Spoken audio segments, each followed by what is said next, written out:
মরার পরে আপনারা প্রমাণ পাবেন বাংলাদেশের ১ নম্বর ক্রিমিনাল মির্জা আব্বাস আব্বাস উদ্দিন হয়ে গেছে মির্জা আব্বাস চান্দাবাদ শুধু মির্জা আব্বাস একটা তলবি দিয়ে দিতে বলবো। আবারও ফাঁকা হয়ে গেল ঢাকা ৮ আসন। কি হবে ঢাকা ৮ আসনের নতুন এমপি, সেই নিয়ে তোলপাড় ঢাকা ৮। নাসিরউদ্দিন পাটোয়ারির বক্তব্য। ঢাকা ৮, যেখানে সাধারণ রাজনীতির আড়ালে খেলে যাচ্ছে এক রহস্যময় শক্তি। একে একে ঝরে পড়ছে প্রাণ, থমকে যাচ্ছে রাজনৈতিক ক্যারিয়ার। আমরা তো অনেক সময় অবাক হয়ে গেছি, মির্জা আব্বাস কিভাবে এত কিছু সহ্য করলো। মির্জা আব্বাসের অসুস্থতার কারণ কি মানসিক ডিপ্রেশন? শুধু এটা না। প্রিয় দর্শক, ঢাকা ৮ আসন থেকে এখন পর্যন্ত কোনো প্রার্থী নির্বাচিত হয়ে সংসদে যেতে পারেনি। তবে এবার কিন্তু মুখ খুলেছেন নাসিরউদ্দিন পাটোয়ারি।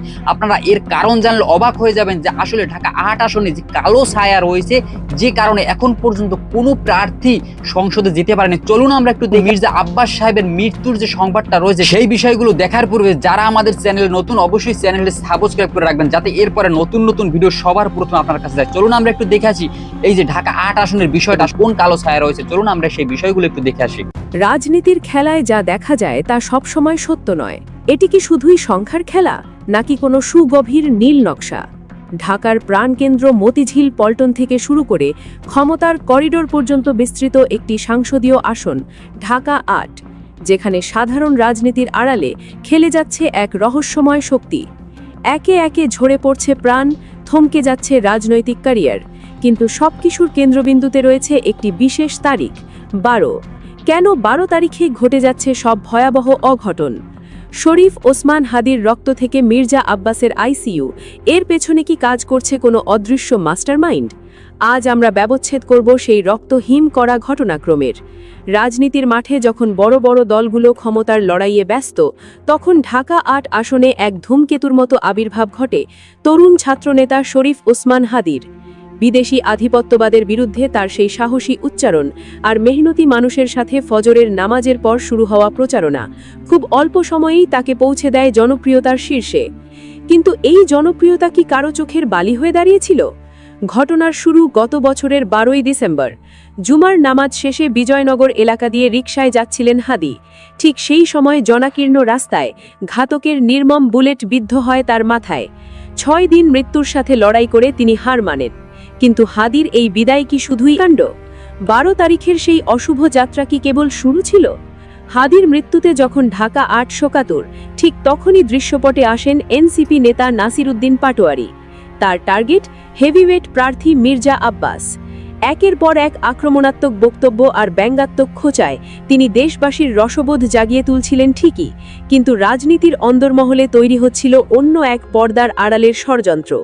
পাটোয়ারি চ্যালেঞ্জ ছুড়েছিলেন আব্বাসকে তিনি পরাজিত করবেনই। কিন্তু রাজনীতির হিসাব যখন কোনো এক অন্ধকার ঘরে বসে মেলাতে শুরু করে কোনো অশুভ শক্তি, তখন জনতার রায় আর কৌশলের লড়াই সমান্তরালভাবে চলতে পারে না। শুরু হয় এক নতুন স্নায়ুযুদ্ধ। দিনটি ছিল চলতি বছরের ১২ই ফেব্রুয়ারি, আবারও সেই রহস্যময় ১২ তারিখ, ত্রয়োদশ জাতীয় সংসদ নির্বাচনের ভোটযুদ্ধ। টান টান উত্তেজনার পর যখন ফলাফল এলো, দেখা গেল পাটোয়ারি ধরাশায়ী। বিজয়ী মুকুট পরলেন মির্জা আব্বাস। পাটোয়ারি চিৎকার করে বললেন ইলেকশন ইঞ্জিনিয়ারিং আর কারচুপির কথা, কিন্তু রায় তখন চূড়ান্ত। তবে নাটকের ক্লাইম্যাক্স এখানেই নয়। হাদির মৃত্যু ১২ই ডিসেম্বর, পাটোয়ারির পরাজয় ১২ই ফেব্রুয়ারি।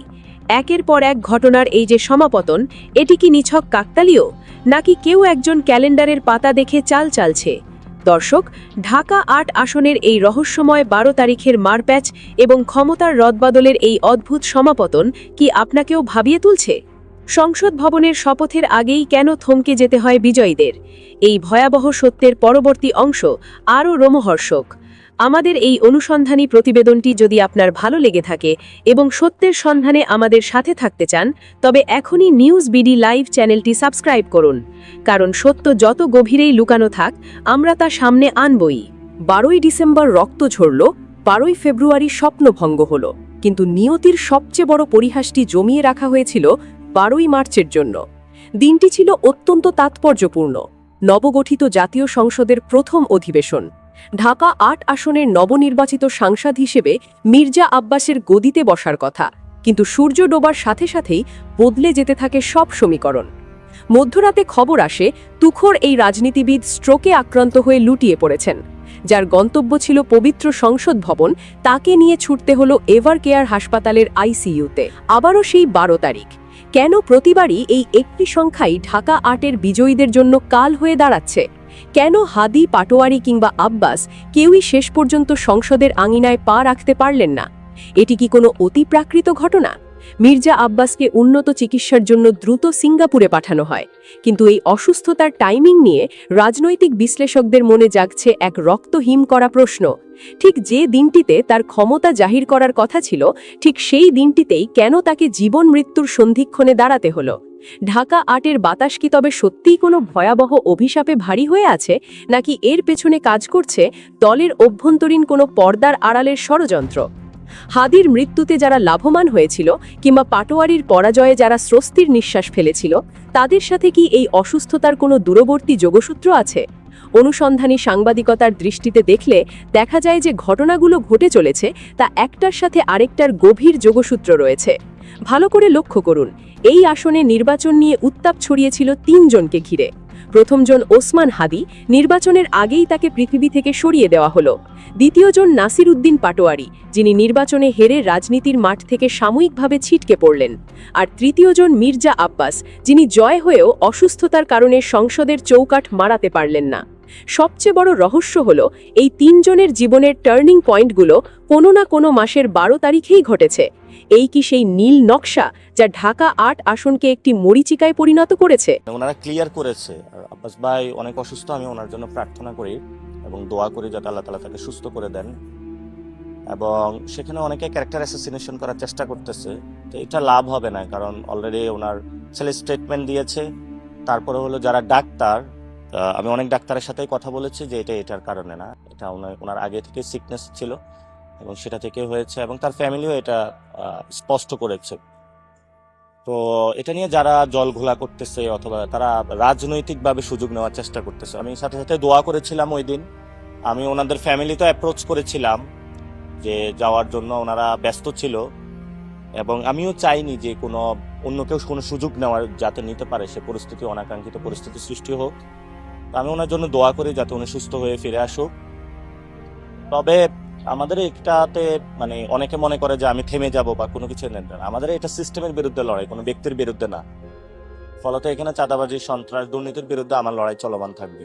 বেসিক্যালি আমি মানুষের সাথে মেশার চেষ্টা করেছি এবং তাদের সমস্যাগুলো বলার চেষ্টা করেছি। তো মানুষ হলো অনেক ভীতির মধ্যে রয়েছে এবং তারা তাদের কথাগুলো বলতে পারে না, তো সে জায়গা থেকে আমি কথাগুলো বলেছি এবং মানুষ অনেক জায়গায় গিয়েছে, জাস্ট আমাকে দেখতে চেয়েছে তারা। আমি সিলেটে গিয়েছি, 10-12 হাজার লোক উপস্থিত হয়েছে, চট্টগ্রাম, সব জায়গাতে তারা আমাকে দেখতে চাচ্ছে এবং তাদের যে না বলা কথাগুলা সেগুলো হয়তো আমি বলছি, এই জন্য তারা আমাকে দেখতে চাচ্ছে। আর আরেকটা বিষয় হলো যে এখানে তারা দেখেছে যে আমার সাথে যে অন্যায়টা হয়েছে এবং তারা আমাকে সংসদে দেখতে চেয়েছে, সেই জায়গা থেকে তাদের একটা আবেগ অনুভূতির জায়গা আছে, সেই জায়গাটা থেকে তারা দেখা করতে চেয়েছে। এবং আমি বেসিক্যালি জেনজিদেরকে বেশি কানেক্ট করেছি এবং আমি ফান হিউমারের মধ্যে পলিটিক্যাল কমিউনিকেশন করার চেষ্টা করেছি, ফলে তারা আমার সাথে অনেক বেশি কানেক্ট করেছে এবং তাদের সাথেও আমি এই মধ্য দিয়ে হলো ফিজিক্যালি তাদের সাথে কানেকশন হওয়ার একটা সুযোগ এসেছে, সেটা হয়েছে। জনগণ যদি চায় তাহলে দেখা যাবে। কোথা থেকে দাঁড়াবো এটা আমি সিলেটে গিয়েছি, সিলেটে বলে যে এখান থেকে দাঁড়ান, চিটাগংয়ে বলতেছে এখান থেকে মেয়রে দাঁড়ান, বিভিন্ন আমি যেখানে গিয়েছে ওইখানে বলে যে না, রংপুরে গিয়েছে ওরা বলতেছে আপনি এখান থেকে দাঁড়ান। তো আমার যেটা ঢাকাতে আমি যে স্টেজের মানুষের সাথে কানেকশন অথবা যেটা দেখেছি, এটা আমি সিলেটেও তেমন দেখেছি, চিটাগংয়ে তেমন দেখেছি, রংপুরেও তেমন দেখেছি। আমি এখনো কোনো ইচ্ছা পোষণ করি নাই, যদি মানুষ চায় তখন দেখবো যে এটা আসলে লোকাল গভর্নমেন্টের এখন কিছু বাকি আছে। যেমন আমার ভাগ্যটা এমন, আমি চাঁদপুর 5-এ ইলেকশন করতাম, ওইখান থেকে চলে আসছে ঢাকা 18, ঢাকা 18 থেকে ঢাকা 8-এ। তো এটা কিন্তু আমার কোনো প্রিপারেশন ছিল না, কোনো কিছু ছিল না, বাট আমি সর্বোচ্চটা দিয়ে ফাইট করছি এবং জয়ী হয়েছি, যদিও ছিনিয়ে নেওয়া হয়েছে। তো সেই ক্ষেত্রেও যদি লোকাল গভর্নমেন্টে এই ধরনের কোনো পরিস্থিতির সৃষ্টি হয়, সেক্ষেত্রেও আমি যাব, ফাইট করব, চ্যালেঞ্জ নিব। তো বেসিক্যালি আমি এখন যে কাজটা করতেছি, মানে যারা সোসাইটিতে আছে নির্বাচন কেন্দ্রিক, অর্থাৎ আমার অর্গানাইজেশন আমি ফোকাস করতেছি এবং অর্গানাইজেশন অর্থাৎ আমি 10টা বিভাগ ঘুরে সবার মধ্যে আবার একটা চাঙ্গা ভাব আনার চেষ্টা করেছি। আমি নেপাল যাওয়ার চেষ্টা করতেছি, ওইখানে জেনজিদের সাথে কানেক্ট করার জন্য।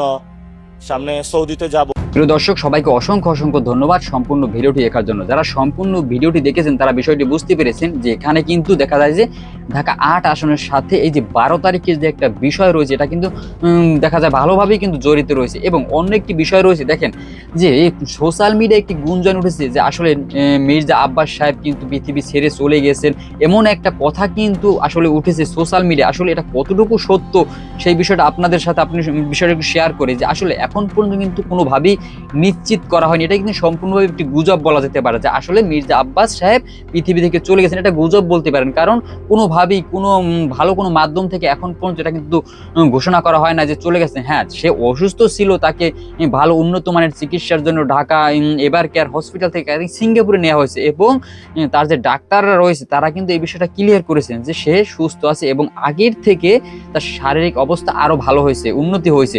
তো হঠাৎ করে দেখা যাইতেছে যে মির্জা আব্বাস সাহেব পৃথিবী থেকে চলে গেছে, এমন একটা কথা উঠেছে। আসলে এই কথা আপনারা কান দেবেন না।